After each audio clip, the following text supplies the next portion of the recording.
हिंदी दर्शन में आपका स्वागत है। आज की कक्षा में हम साहित्य इतिहास लेखन की स्रोत सामग्री का अध्ययन करेंगे। स्रोत सामग्री से आशय है वह कच्ची सामग्री जिसका प्रयोग कर इतिहासकार इतिहास लिखने में मदद लेते हैं। और स्रोत सामग्री का जब हम अध्ययन करते हैं तो सबसे पहले दो वार्ता साहित्यों के नाम हमारे सामने आते हैं, 84 वैष्णवन की वार्ता और 252 वैष्णवन की वार्ता। ये दोनों ही वार्ता साहित्य गोकुलनाथ जी द्वारा लिखे जाते हैं। किसके द्वारा लिखे जाते हैं? गोकुलनाथ जी द्वारा लिखे जाते हैं। कब लिखे जाते हैं? 1568 ईस्वी में लिखे जाते हैं। कौन सी भाषा में लिखे जाते हैं? ब्रजभाषा गद्य में लिखे जाते हैं। इस प्रकार 84 वैष्णवन की वार्ता और 252 वैष्णवन की वार्ता 1568 ईस्वी में गोकुलनाथ जी द्वारा ब्रजभाषा गद्य में लिखे जाते हैं। 84 वैष्णवन की वार्ता में वल्लभाचार्य जी के शिष्यों का वर्णन मिलता है और 252 वैष्णवन की वार्ता में विट्ठलनाथ जी के शिष्यों का वर्णन मिलता है। तो जब भी कोई इतिहासकार कृष्ण भक्ति साहित्य की पृष्ठभूमि को जानने की इच्छा रखता है या फिर पुष्टि मार्गी भक्ति के साहित्य में अध्ययन करता है तो वह 84 वैष्णवन की वार्ता और 252 वैष्णवन की वार्ता का सहारा लेकर अपने इतिहास ग्रंथ को लिखता है।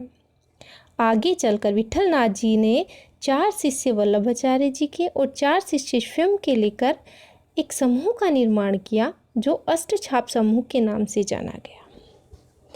और ये प्रश्न हिंदी साहित्य की प्रत्येक प्रतियोगी परीक्षाओं में हमें देखने को मिलता है। इस वजह से इसके लिए मैंने एक ट्रिक बनाई है जिसके माध्यम से आप कालक्रमानुसार इन अष्टछाप कवियों के विषय में जान पाएंगे। तो ट्रिक क्या है?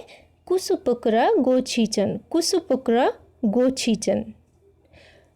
कु से कुंभनदास, सु से सूरदास, पै से परमानंद दास, कृ से कृष्णदास। तो ये 4 कवि कुसुपुक्र, ये 4 अष्टछाप कवि किसके हो गए? वल्लभाचार्य जी के शिष्य।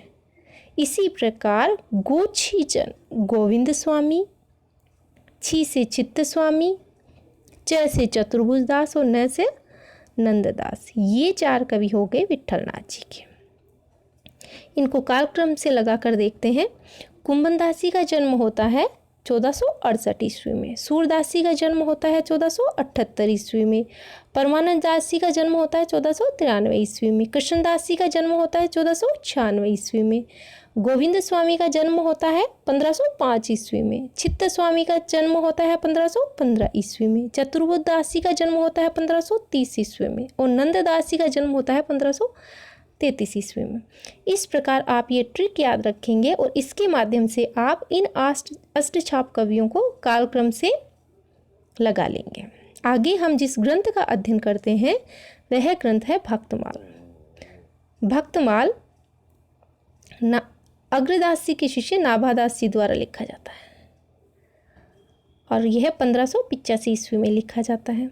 इसमें लगभग 200 भक्तों के चमत्कारपूर्ण चरित्र का वर्णन हमें देखने को मिलता है और 316 छप्पे में देखने को मिलता है। यह प्रथम ग्रंथ है जिसमें भक्त कवियों की जानकारी देखने को मिलती है।